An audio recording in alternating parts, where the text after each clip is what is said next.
Of this program was made possible by the Corporation for Public Broadcasting and by annual financial support from viewers like you.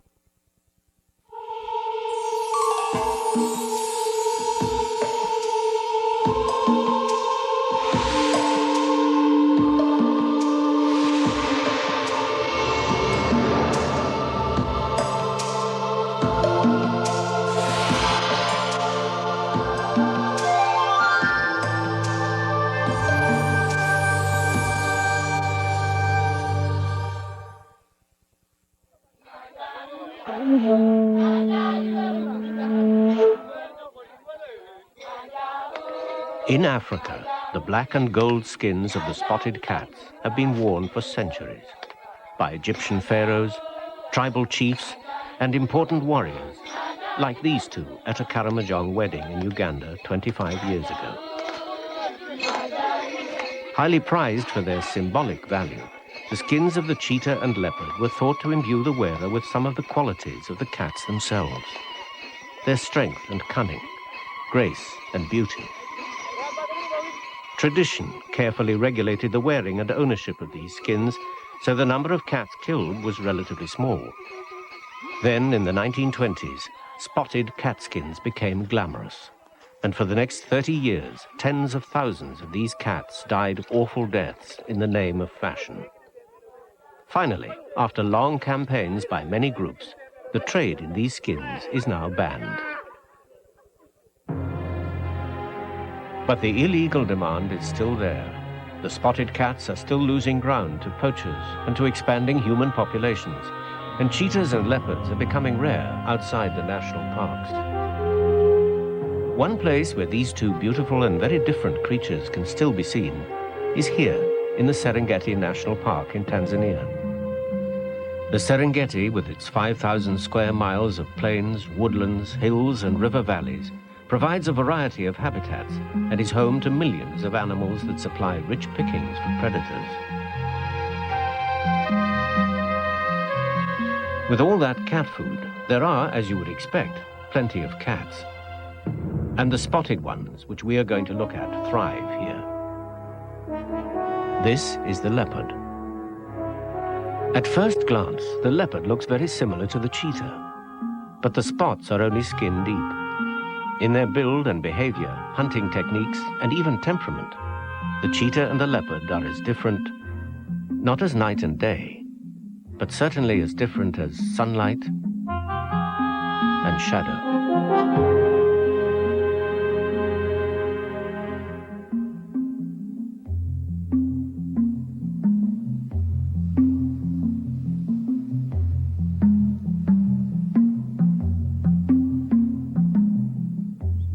Of the 6 species of cat on the Serengeti, the biggest and the best known is the lion. All the African cats are thought to have evolved from a common ancestor that was almost certainly small, forest-dwelling, and spotted. As the forests have shrunk and animals have evolved for life on the open savanna, some of the cats have lost their forest camouflage, but not entirely.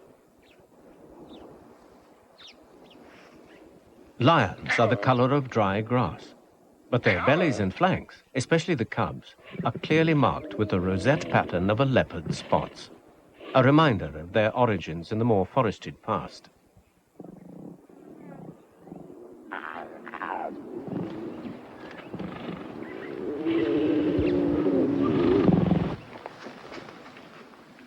The smallest and least known of the Serengeti cats is the African wildcat, a tabby-sized, tabby-colored creature that lives on mice and lizards on the open plains. The wildcat, like the lion, has vestigial spotting on its flanks.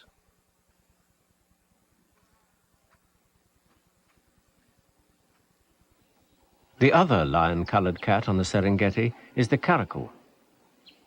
This solitary 25-pound creature with its tasseled, expressive ears also has a spotted underside.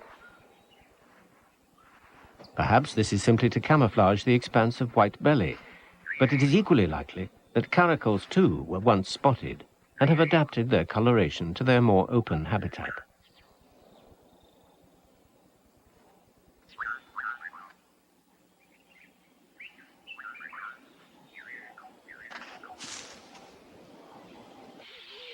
Then there are the spotted cats. The serval is of similar size to the caracal, about 20 pounds, but is longer-legged and less muscular.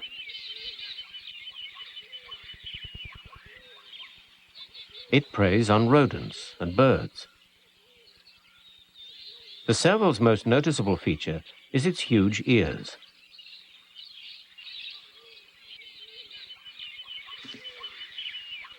They swivel and search like radar dishes and can locate a mouse 20 feet away. It then uses its long legs to spring onto its prey. The serval is a pouncing radar.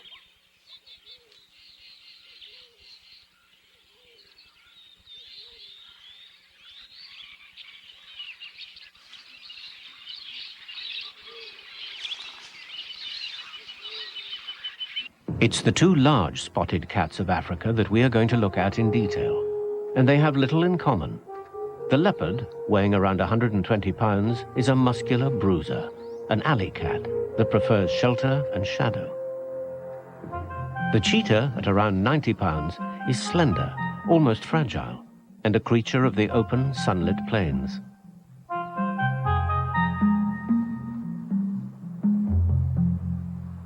The cheetah has a long, heavy-tipped tail that helps to stabilize the animal during its high-speed runs. It has small, uniformly sized spots. It has a very small head with short, clamp-like jaws, short whiskers, a tear-stained face, and long, slender legs ending in large, blunt claws that cannot be retracted like a normal cat's. On the inside of the wrist is a sharp dew claw used like a grappling iron to trip its prey. If the serval is a pouncing radar, then the cheetah is a sprinting clamp.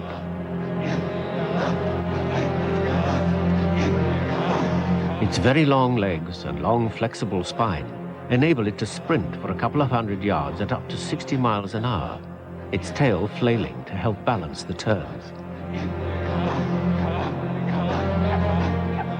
When it closes with its target, it will trip it with that hooked dew claw. Then, avoiding the sharp hooves, it clamps its jaws onto the animal's throat. The cheetah's jaws aren't very powerful. They don't break the animal's neck. In fact, they seldom break even the skin.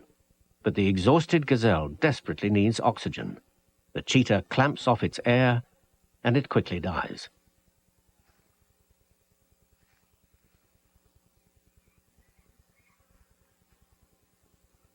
Being a predator on the Serengeti must be a bit like being a kid in a giant sweet shop. But the cheetah acts more like a diabetic and ignores almost everything. Giraffe are obviously too big, but birds, even though they come in a great variety of shape and size, are almost never preyed upon.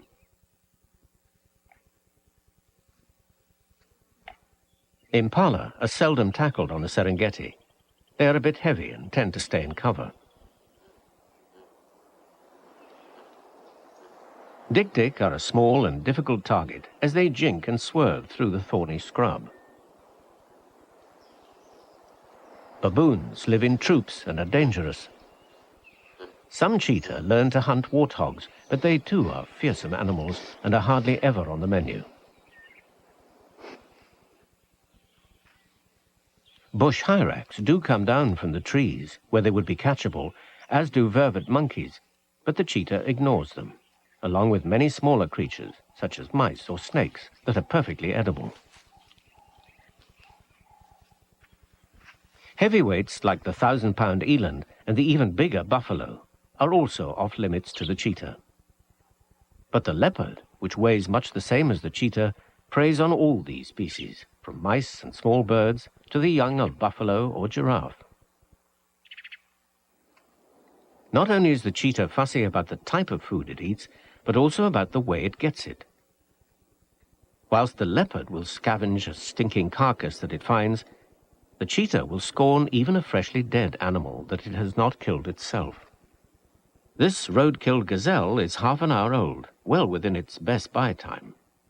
It would be a welcome find for any other predator, from jackal to lion, but the cheetah stalks fastidiously away. The Serengeti cheetah specializes almost entirely in hunting one species, the Thompson's gazelle, or Tommy, of which there are some 300,000 in the park. Over 80% of cheetah kills are Tommies, and the distribution of these gazelles is the deciding factor in where the cheetahs live.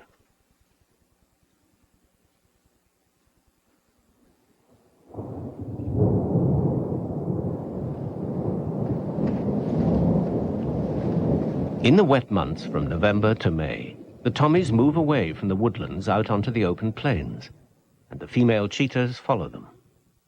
Here they set up overlapping home ranges of up to 300 square miles, which contain all they need to raise their young: cover, shade, and lots of gazelles. Under these ideal conditions, most of the females will conceive. A cheetah will have up to 6 cubs, which have a mantle of greyish fur that they lose by about 4 months. Mortality is high. By 3 months, 90% of the cubs will die, victims of lions, hyenas, grass fires, or hunger. But because they have such large litters, when the female does get it right, a good number of cubs reach maturity. The surviving cubs stay with their mother for up to 18 months, and then they leave. The females will go off alone, but the males stay together. Of these cubs, scent marking enthusiastically and about to set out on their own, 3 are males. They will stay bonded in a coalition that will last for life. In order to get access to females, the males have to mark out and hold a territory. A group of males are much more successful than a single animal. On average, 2 males will hold a territory for up to 8 months, whereas 3 might hang on for 2 years. Being in a group means having to share females. But because a group will have a better territory, and therefore access to more females, the individual's chances of mating are increased.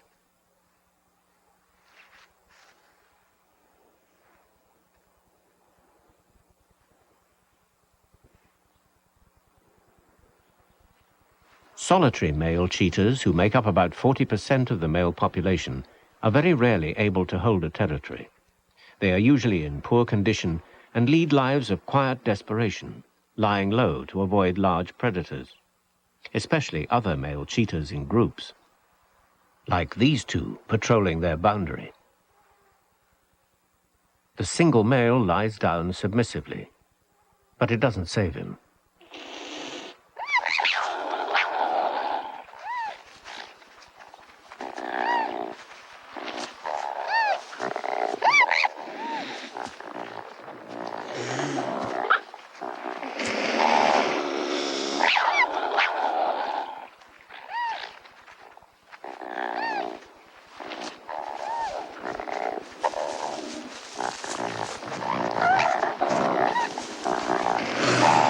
Badly wounded in the legs and stomach, this cheetah died 48 hours later. The penalty of being solitary.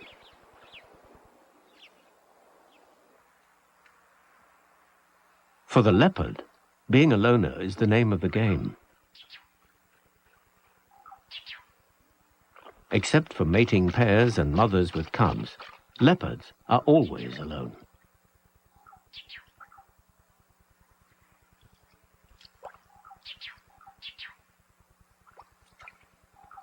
Its camouflage, originally developed for the forests, is still effective in other habitats because the leopard is a constant seeker of shade.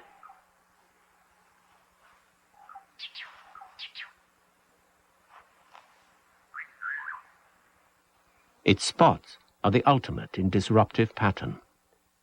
The cheetah has simple, solid spots. The leopard does too, on the lower legs and head, but on the body, these spots coalesce around patches of brown on a pale ground. These rosettes perfectly mimic the dappling of light and shade, where the leopard spends most of its life. Unlike the cheetah, the leopard's claws are retractable, needle-sharp meat hooks. Also unlike the cheetah, it has the build of a welterweight boxer, muscular, stocky, with a powerful neck and head, and the long whiskers of a night hunter.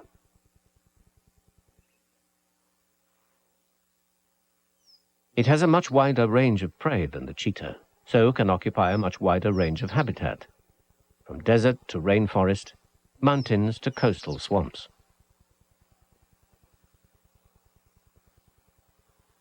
In the Serengeti, the leopard makes little use of the open plains and is found mostly in the woodlands and rocky hills. Being a very efficient predator, it has long idle periods, which it spends in an elevated place where it can watch the surrounding country. Capable of feeding on almost anything and hiding almost anywhere, the leopard is even found on the outskirts of many of Africa's biggest cities. In the forested suburbs of Nairobi, leopards are alive and well. Despite the paranoia of chain-link fences, Rottweilers, floodlights and night watchmen, leopards move like phantoms through the night, drinking from swimming pools and feeding quite often on their favorite downtown takeaway, a dog.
In a more normal setting, on the edge of the Serengeti plain, a leopard sets out to stalk a herd of Thomson's gazelle.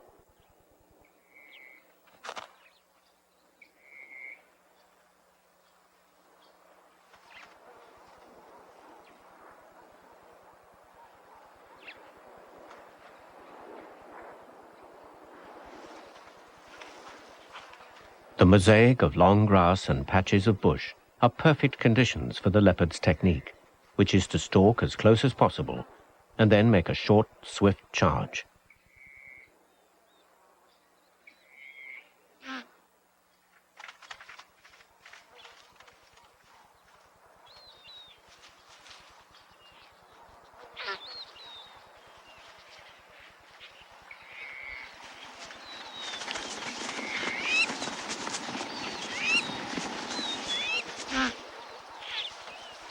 Unlike the cheetah, which, when it messes up a hunt, gives up in apparent disgust, the leopard keeps its head down, gets back into cover, and keeps moving forward.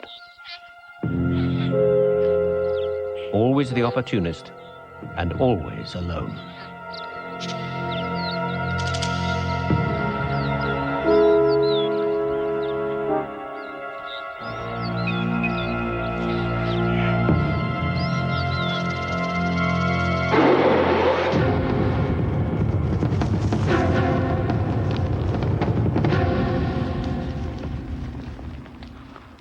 The rush is explosive, and the kill is made with a deep, powerful bite at the base of the skull.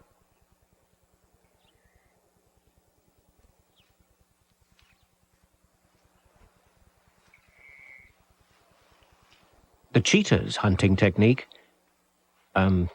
if you are still having a problem telling which is which, this is a cheetah, the perfect ectomorph, skinny, long legs, small round spots, and a small round head, built like a basketball player to the leopard's boxer.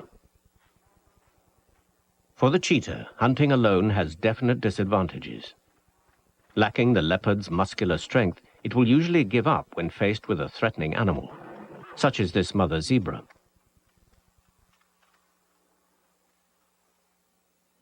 Two cheetah hunting together have a much better chance of success.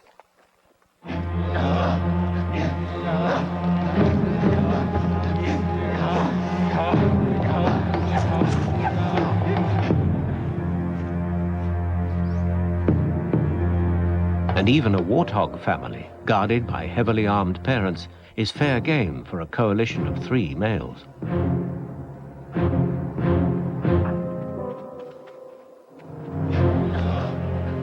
Splitting up, the cheetahs try to distract the adults. This one strikes the ground with its paws to frighten the warthog father. He doesn't frighten that easily. Nor does the mother. But who chases who is not important. As long as the cats can spread confusion in the long grass, they have a good chance of success.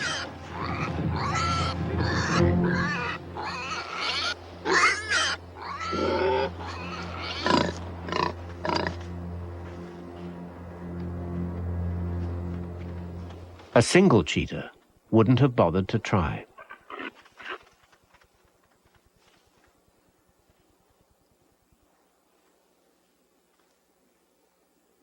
Cheetahs mark their territories constantly by leaving dung and urine on prominent landmarks, usually rocks and trees.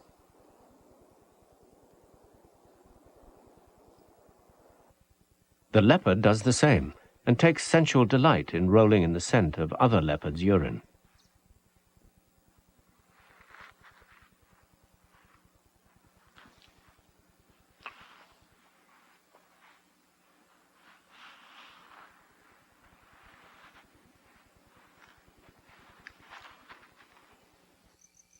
Interestingly, suburban leopards are turned on by the cat's pee scent of Michaelmas daisies, which triggers the same voluptuous squirming.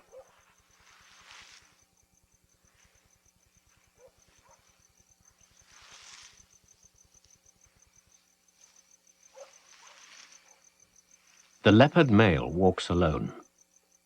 But for the cheetahs, as we've seen, ganging together in groups makes the males more flexible hunters and enables them to hold on to prime territories. The more there are, the better the territory, and the longer they can hang on to it. The females, which must provide plenty of food as well as shade and shelter for their young, range over huge areas. The males try to stake out a territory where several female ranges overlap, so giving them access to as many females as possible. These males have picked up the scent of a female coming into season, and the hunt is on. The female is nervous. Unready for their attention, she tries to hide. Again, the advantages for the males of being in a group are plain. It is easier for 2 or 3 of them to keep tabs on a female and follow her until she comes into estrus. For the next several days, the males will hound her day and night, growling and swatting her with their paws.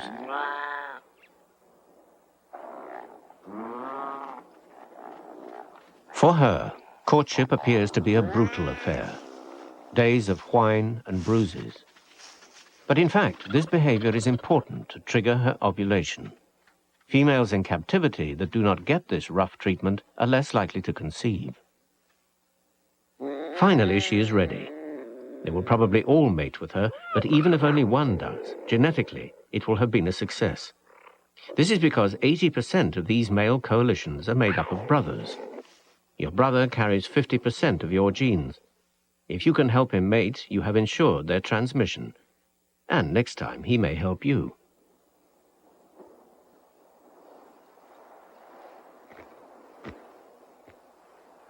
Compared with the gang rape of the cheetahs, the one-on-one courtship of the leopard is almost gentlemanly. When he detects a female coming into estrus, the male comes calling. She is not quite ready, and she lets him know it. With no way round those teeth and her rear end tucked firmly into the thorns, the male has to take no for an answer. Drooling in anticipation, he turns away.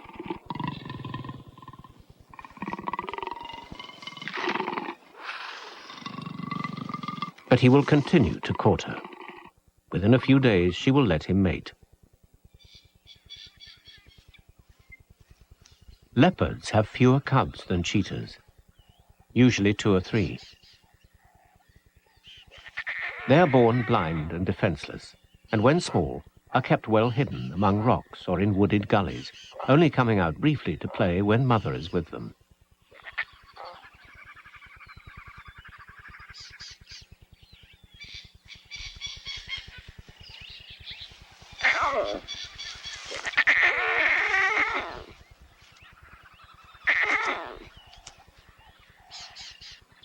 Small cubs are vulnerable to attack by hyenas or lions, who would kill them.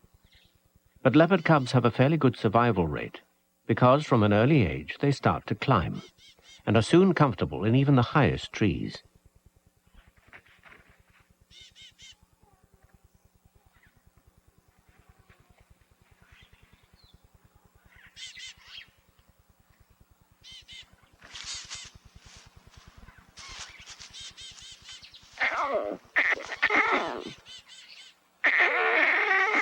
The female is restless, and the cubs sense it.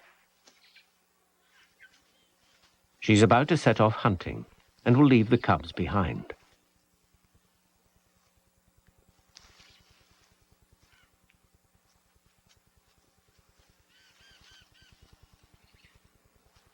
When she walks away from them in this decisive fashion, they understand they are not meant to follow, and they head back for the safety of a big tree.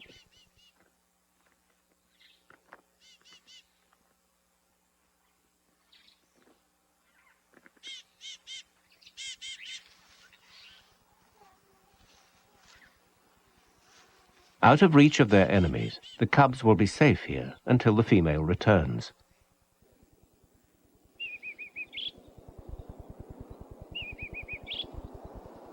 The cheetah's cubs are at far greater risk. They will never be able to climb to safety, and because they live in open country, the available cover is more obvious and is likely to be searched by hunting predators.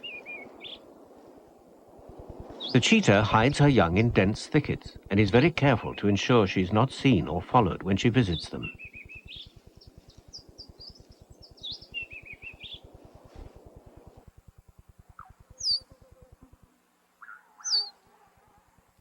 She will have up to 6 cubs, staying with them at night and visiting them only briefly by day to feed them, hoping not to draw attention to their hiding place.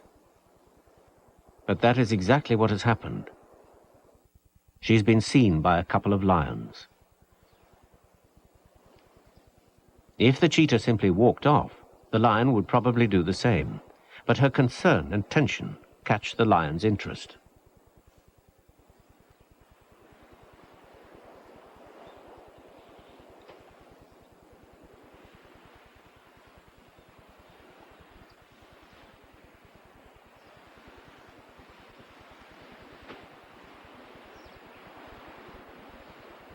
It would not bother trying to catch the cheetah, but her nervousness has heightened his curiosity. He seems to sense the reason for her agitation, and when she moves off, the lions start an intensive search among the rocks and scrub.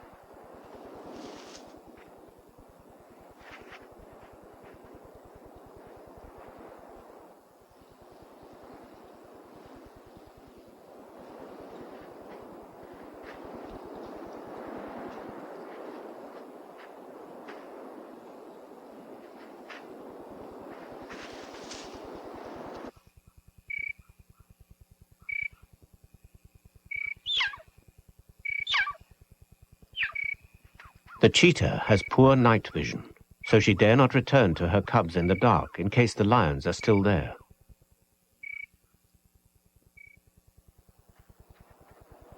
After a restless night, she returns at dawn to check her cubs.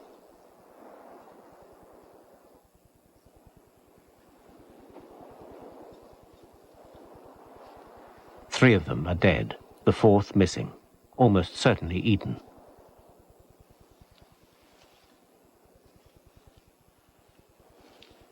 The female does not seem to comprehend what has happened, and for a while she carries one of the small bodies around. Finally, the fact of its death appears to sink in, and she drops it. For the rest of the morning, more as an expression of her loss than in hope of finding a survivor, she circles the rocks, calling forlornly.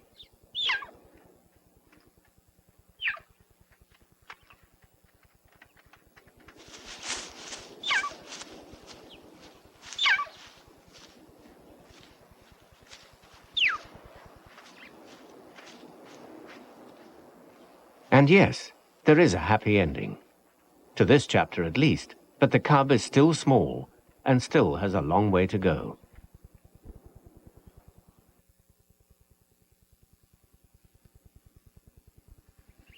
Cheetahs can climb, and the cubs climb a lot in play, but they do it poorly. Some of them terribly.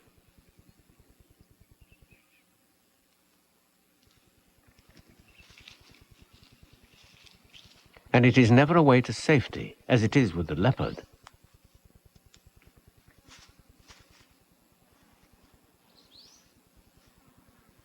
With blunt claws and gangling frame, even the adults are extremely poor climbers, and trees do not provide them with refuge.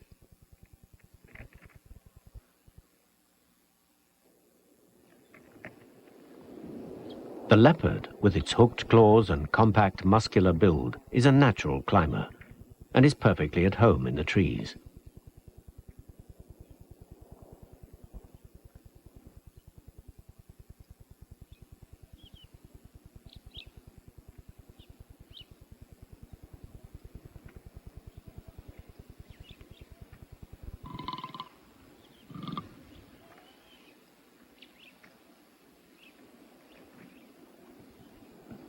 This climbing ability is significant for the leopard's safety and camouflage, but is also very important to its supreme efficiency as a predator. A large part of the leopard's diet is made up of rodents, birds, and other small creatures.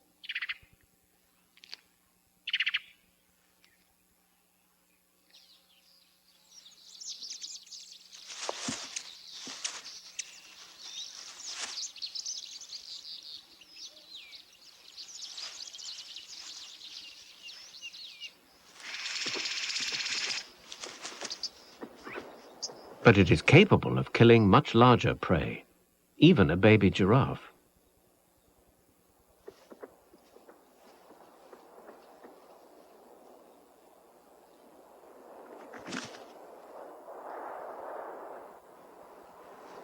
A single leopard has been known to kill a full-grown bull eland weighing over 1,000 pounds, and even an adult male gorilla was once killed by a leopard 1/4 of his weight. Pound for pound, they are probably the most capable killers in Africa. For an animal that lives alone, the ability to kill such large prey is only an advantage if it can hang on to it. This leopard could, given 5 or 6 days, eat all of this gazelle, but it's likely to lose it well before then, either to lions or a pack of hyenas. Somehow, it must find a way of keeping it.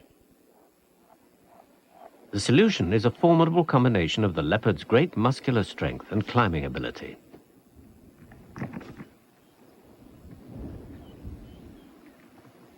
A leopard can easily carry its own weight and more high into the branches, where it will be safe from other predators and scavengers. The leopard can now feed at leisure and will be able to finish the whole carcass.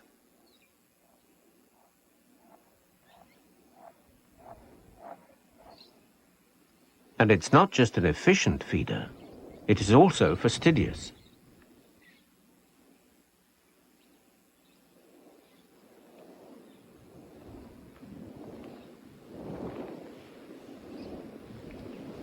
The leopard is the only predator to pluck the hair from its prey before eating.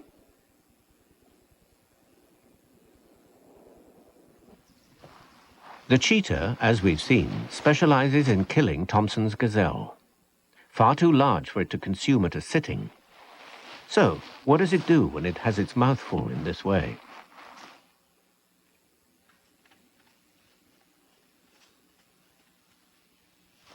It has no climbing ability, and as you'd expect from the anorexic look of the animal, it has little muscular strength. The cheetah's strategy is quite the reverse of the leopard's. If there's cover close by, it will drag the gazelle there, but it won't try to hang on to its kill at all. In this case, the mother lets the young feed first, but the cheetah's basic tactic is to eat as much as she can, as fast as she can, concentrating on the large muscle mass, internal organs, and blood. In between bouts of eating, she scans the country for any creature who might steal the kill.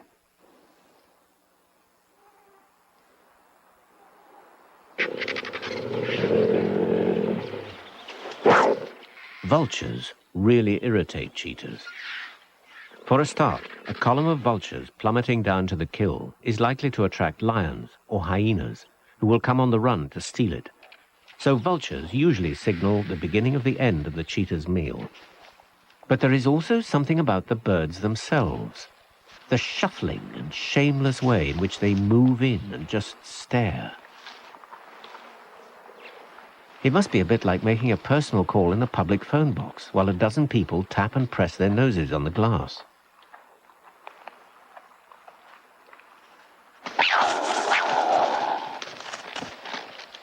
The cheetah's nerve breaks. A jackal is already attracted. Hyenas are probably on the way. It's time to go.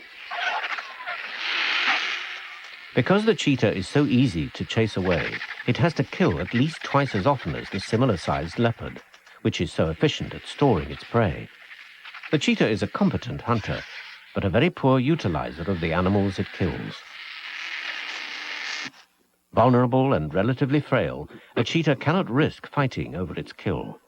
A bite in a leg or foot could destroy its hunting ability and mean death from starvation.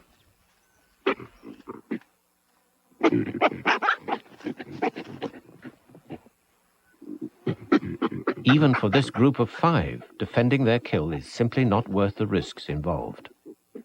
It is easier and much safer to go and catch another gazelle rather than face the male baboon's fearsome teeth.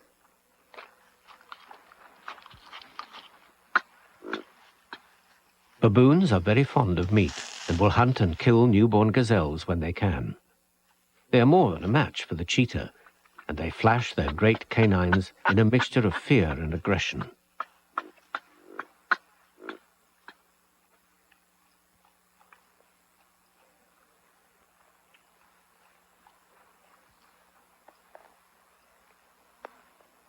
These baboons are putting on the same show for a leopard. And here, perhaps, is the best illustration of the difference in the essential spirit of these two cats. With odds of 5-2 in their favor, the cheetahs gave up. At about 40-1 against, the leopard keeps moving in.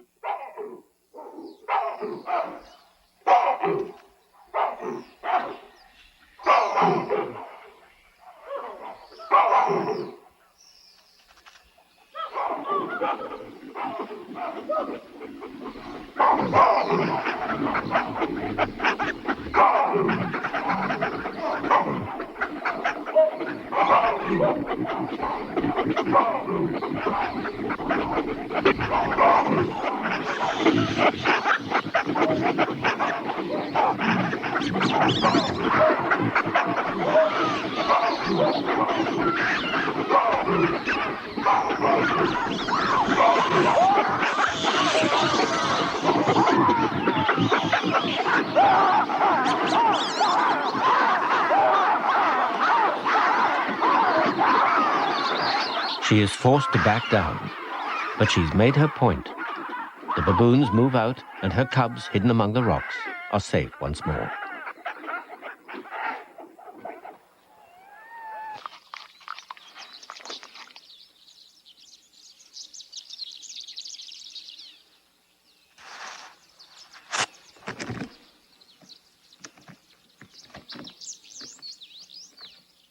With Mother watching over them from above, the cubs can explore.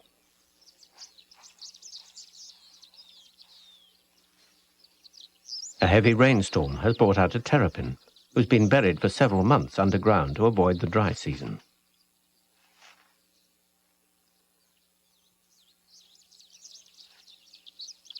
The terrapin is very hungry. He was disturbed while looking for his first meal, and this is more fun than he needs right at this moment. But the terrapin will be okay. He smells so bad that the leopard won't eat him, or even play with him for very long. Toys of this sort are essential to a growing predator. They enable the youngsters to practice stalking and pouncing and to polish the skills they will need for more serious matters when they're older. To help her young develop in this way, a female will often bring them something to chase.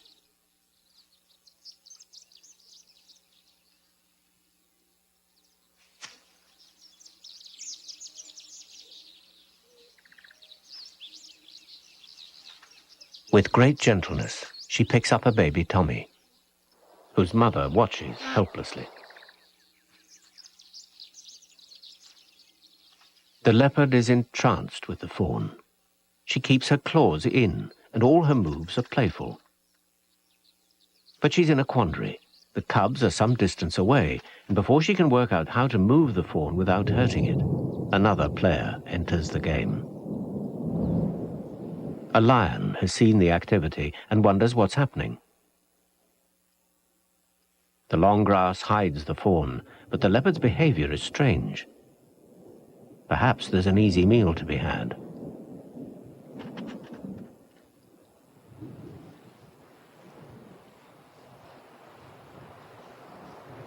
The leopard heads back for the trees.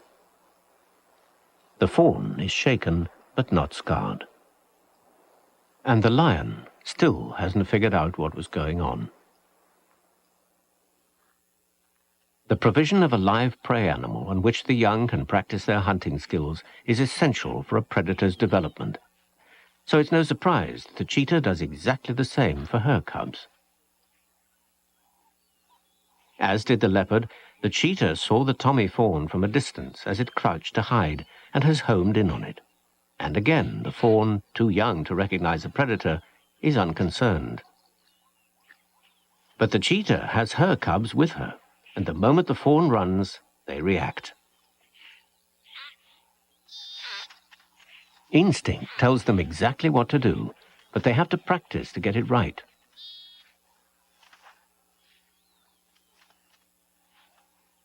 The trip, and a classic cheetah kill. Body kept away from the flailing hooves and the clamp on the throat. 10 out of 10. When they get older, they often score a lot lower than that. At times, they are left to look and learn as mother stalks that day's meal.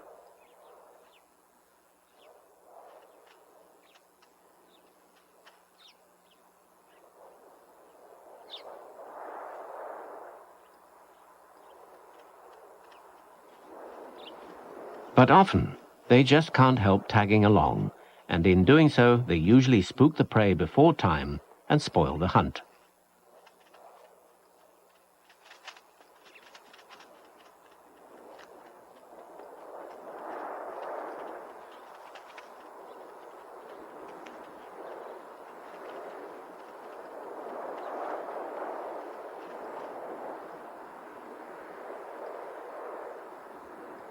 Naught out of 10.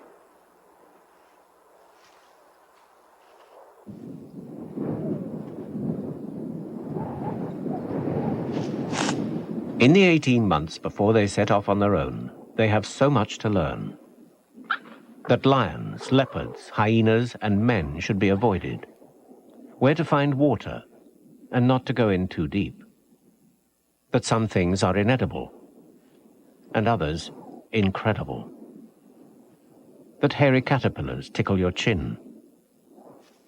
That jackals make excellent pacemakers for growing muscles.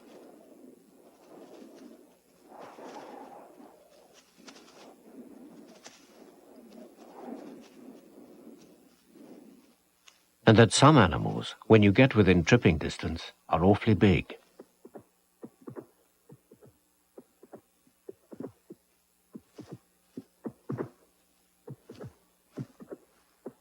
What's that worth? 3 out of 10?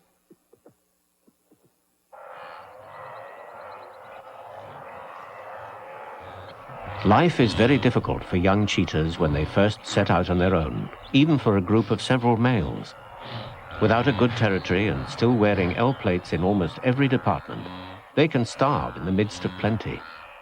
To survive, they must take any and every opportunity, even in areas where they have no experience and where they are fearful and puzzled by what is happening. 2 Grant's gazelle are locked in battle, oblivious to their surroundings. A young cheetah runs in, but slows down, filled with apprehension. Why don't the gazelles run? They always run, don't they? And what's that noise?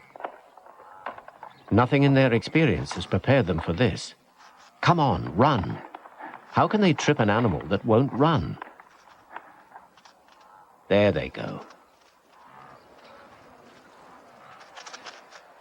Suddenly, all their instinct and training is brought into play. The gazelle is too powerful to trip, is twice the weight of each cheetah, and its horns are lethal weapons. But the youngsters are desperately hungry, and in their inexperience will take desperate risks.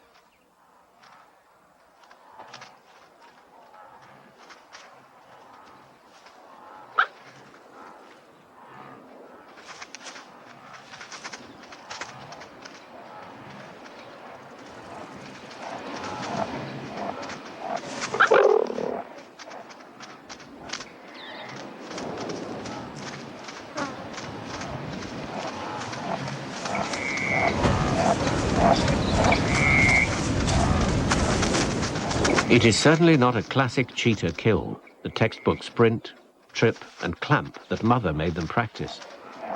But they've won, and if their wild flight across the plains has not attracted a lion, they will soon be feasting on their first major kill, and well on their way to becoming successful adults.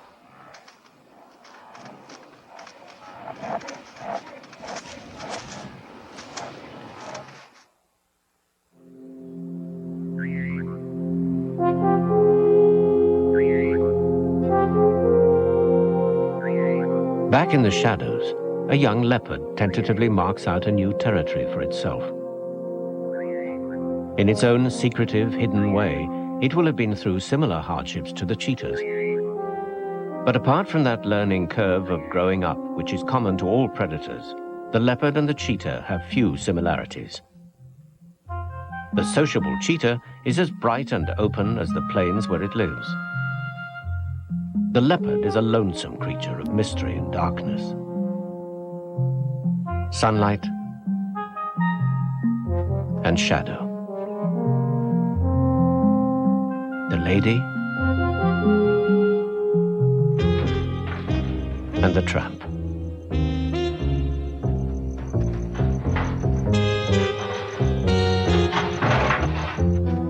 With different social systems, behavior, hunting techniques, and lifestyles, the leopard and the cheetah have almost nothing in common, except their dappled beauty. For too long, these magnificent cats and their striped and spotted cousins on other continents have been slaughtered simply because they are so beautiful. In the past, the warrior who wore a spotted catskin thought he could take on that animal's strength and cunning. And the woman who wore one hoped to acquire some of the cat's grace and splendor. Incredibly, even today, some people believe they can steal the leopard's beauty or commandeer the cheetah's elegance. And thousands of these cats die every year to feed this grotesque vanity. If we care to, we can stop it by never wearing spotted furs and by censuring those who do. Over 100 years ago, Gerard Manley Hopkins wrote a famous poem, Pied Beauty, that celebrated all things spotted and speckled. He spoke of stippled trout and finches' wings. Perhaps he never saw a cheetah or a leopard, for they would surely feature in a poem that begins, "Glory be to God for dappled things." There is only one thing that mankind can add to that. Amen.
Presentation of this program was made possible by the Corporation for Public Broadcasting and by annual financial support from viewers like you. This is PBS.